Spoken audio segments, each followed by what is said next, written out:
Assalamualaikum warahmatullahi wabarakatuh. Selamat pagi dan salam sejahtera buat kita semua. Apa kabarnya Ibu Nyoria? Semoga baik-baik ya Bu di sana ya Bu, sama keluarganya, sama anak-anaknya dilindungi terus sama Tuhan Yang Maha Esa. Ya, pada hari ini saya akan membahas topik yang telah diajarkan kemarin mengenai sejarah dan teori manajemen. Di sini saya akan membahas yang pertama adalah sejarah perkembangan manajemen. Sejarah perkembangan manajemen itu tidak jauh berbeda dengan perkembangan manusia itu sendiri. Artinya bahwa manajemen telah berlangsung sejak manusia itu berada di bumi, seiring dengan perkembangan dan tuntutan manusia untuk memenuhi kebutuhan hidupnya. Nah, pada zaman purba atau zaman batu, manusia juga menggunakan keterampilan dan keahliannya untuk membuat alat-alat dari batu guna merealisasikan tujuan hidupnya. Manajemen kemudian berkembang sesuai dengan perkembangan keahlian serta pengetahuan dan keterampilan yang diperoleh oleh manusia itu. Pengetahuan serta teknologi terus tumbuh dan berkembang. Pertumbuhan itu sekaligus juga mengembangkan keterampilan manajemen umat manusia.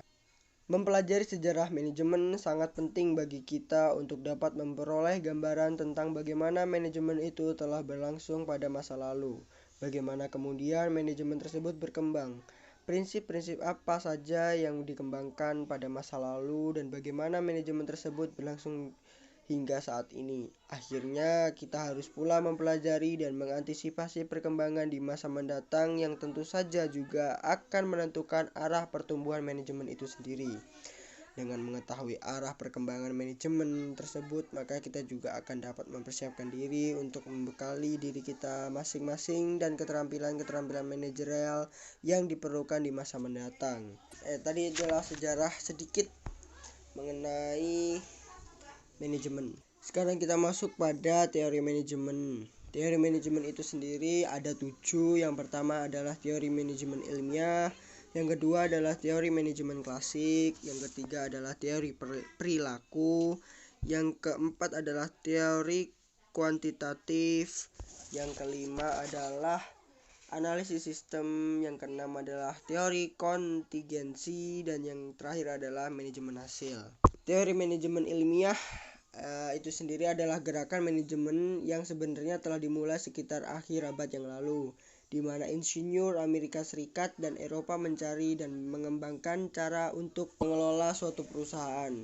Beberapa variabel yang diperhatikan dalam manajemen ialah sebagai berikut. 1. Pentingnya peranan manajer dan menggerakkan dan meningkatkan produktivitas perusahaan. Yang kedua, pengangkatan dan pemanfaatan tenaga kerja dan persyaratan-persyaratannya. Tanggung jawab kesejahteraan pegawai atau karyawannya, dan yang terakhir adalah kondisi yang cukup untuk meningkatkan produktivitas kerja. Sekarang kita masuk kepada teori manajemen klasik yang diciptakan oleh Henry Fayol, seorang industriawan Prancis yang kemudian dikenal sebagai bapak manajer operasional, sebagaimana yang dikemukakan dalam bukunya berjudul Administration Industry et General.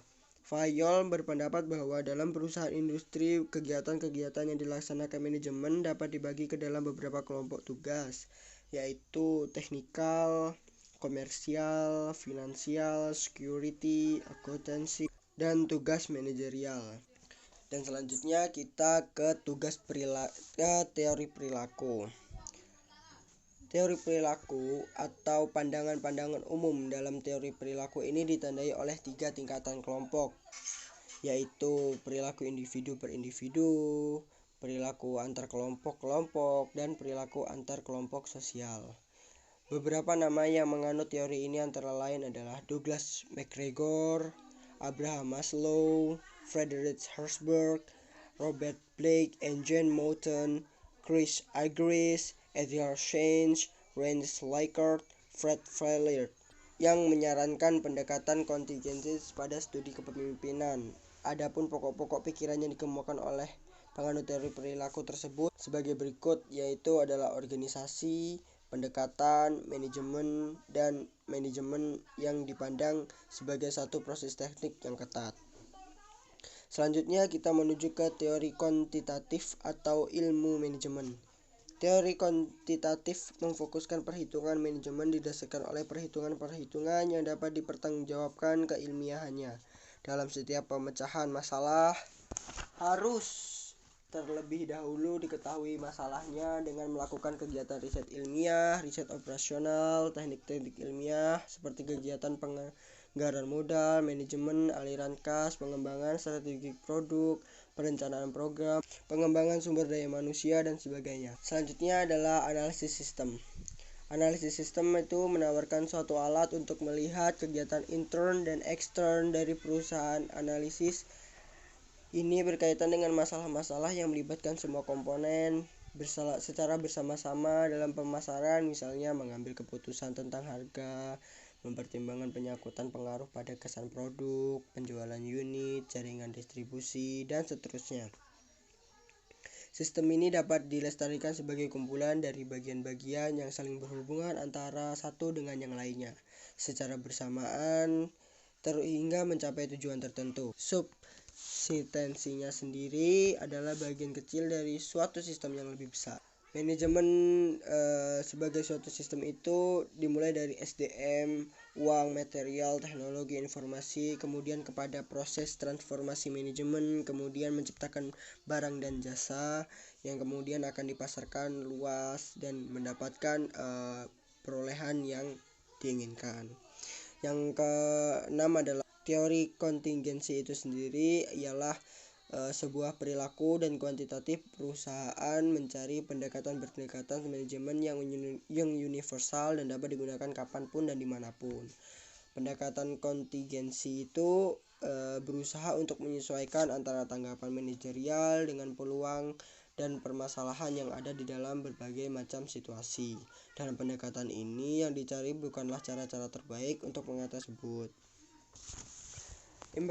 Implementasi dan pendekatan kontingensi telah banyak digunakan pada berbagai bidang dan fungsi dalam organisasi seperti pemasaran, motivation, kepemimpinan, strategi, dan penetapan keputusan-keputusan penting. Selanjutnya kita ke manajemen hasil yang pertama kali ditemukan oleh Peter Drucker di awal tahun 1950-an. Manajemen hasil atau manajemen berdasarkan sasaran telah semakin populer. Manajemen by objective. Apa sih sebenarnya manajemen by objective itu? Ialah memutuskan perhatian pada hasil bukan perilaku yang diperlihatkan oleh karyawan. Anggapan yang ada pada MBO ini adalah bahwa hasil yang dibuat oleh manajer atau karyawan merupakan sesuatu yang penting, bukannya beberapa besar kesibukan mereka. Mereka yang telah menggunakan program-program MBO percaya bahwa program ini mempunyai manfaat yang pasti. Hasilnya karyawan dalam program tersebut dapat dikaitkan pelaksanaan kerja pribadi mereka dan tujuan-tujuan organisasi secara keseluruhan. Sekian dari saya, kurang lebihnya mohon maaf. Wassalamualaikum warahmatullahi wabarakatuh.